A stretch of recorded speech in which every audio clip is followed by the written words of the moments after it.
kita lihat cuma di permukaan, lagi-lagi saya katakan tadi ini persoalan kualitas atau kedalaman komunikasi politik. Kalau di permukaan, maka kita segera akan diadu dengan kenyataan bahwa kepercayaan terhadap Bapak Presiden itu atau kepuasan tinggi.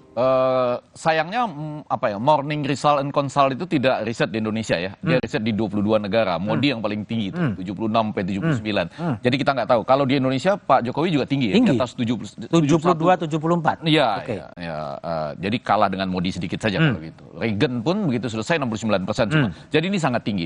Nah, karena itu orang akan mengatakan Anda ribut-ribut begini, ini dibalik di judulnya. Anda ribut-ribut di satu meja, tapi kepercayaan atau kepuasan tetap tinggi. Nah, cuma yang kita ingin katakan sekarang, tentu ada perasaan dari publik tentang kedalaman komunikasi politik. Misalnya, saya ngambil contoh, jangan satu-satu menteri lah, nanti seakan-akan kita menuju ke satu menteri saja.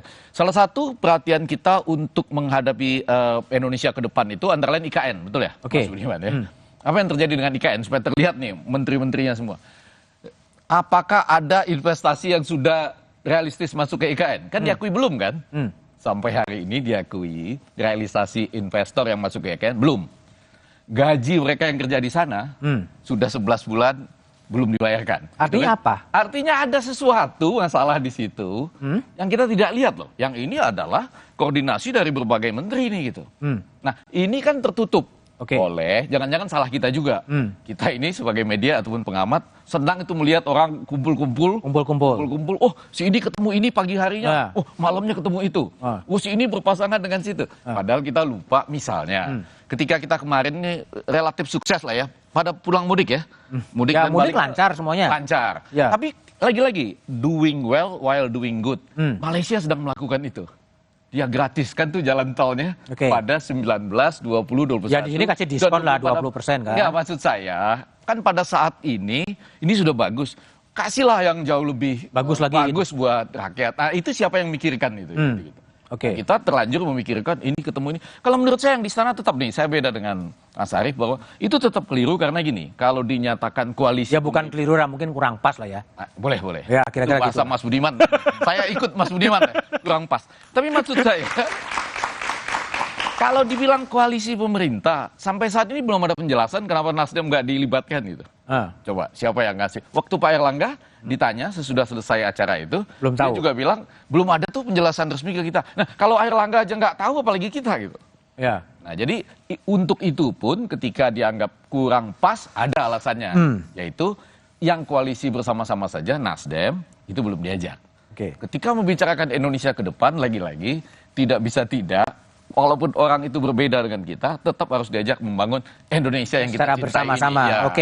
Baik, Bung Pipin. Jadi kalau tadi dari pengamatan PKS, tentunya dari partai perspektif oposisi, kesibukan atau kerjaan tambahan lah ya, kerjaan tambahan bagi para menteri menjalin koalisi ini gimana? Ini sesuatu yang lumrah karena ini menjelang kontestasi, atau harapannya apa terhadap kepentingan publik sebetulnya? Jadi yang ingin rakyat harapkan ya dari para menteri itu adalah bekerja untuk menyelesaikan persoalan mereka. Urusan Copras-Capres ini harusnya urusan kedua. Dan seharusnya bukan urusan menteri begitu. Kasih saja kepada partai. Itu menjadi tugasnya partai untuk melakukan rekrutmen politik kan. Tapi kan ini menterinya merangkap ketua umum partai. Betul, itulah dari sejak awal kan kekeliruan kita. Saya ingin mengatakan bahwa kekeliruan kita, kesalahan kita ke depannya harus diperbaiki. Tidak ada lagi kebijakan merangkap jabatan partai itu. Nah, yang kedua yang kita ingin harapkan sebetulnya setiap kita itu ingin akhir yang baik. Termasuk kita juga berharap meskipun PKS di luar pemerintahan, kita ingin pemerintahan Pak Jokowi juga husnul khotimah, akhir yang baik. Tinggal pilihannya ada dua buat Pak Jokowi itu. Apakah memang menunjukkan beliau sekedar kelas politisi atau negarawan? Kalau negarawan ya beliau harus berada di atas semua elemen. Beliau bisa merangkul semua. Jadi ketika mempertontonkan hanya mengumpulkan sekelompok partai misalnya, yang lain misalnya tidak. Di situ memang menjadi mungkin hanya karena belum aja kali itu. Mudah-mudahan belum. Jadi mudah-mudahan belum. Kita husnul khotimah, husnuzon saja dengan apa yang dilakukan oleh beliau. Jadi bagi kami memang ada potensi ke depan ketika budaya ini dibiarkan, maka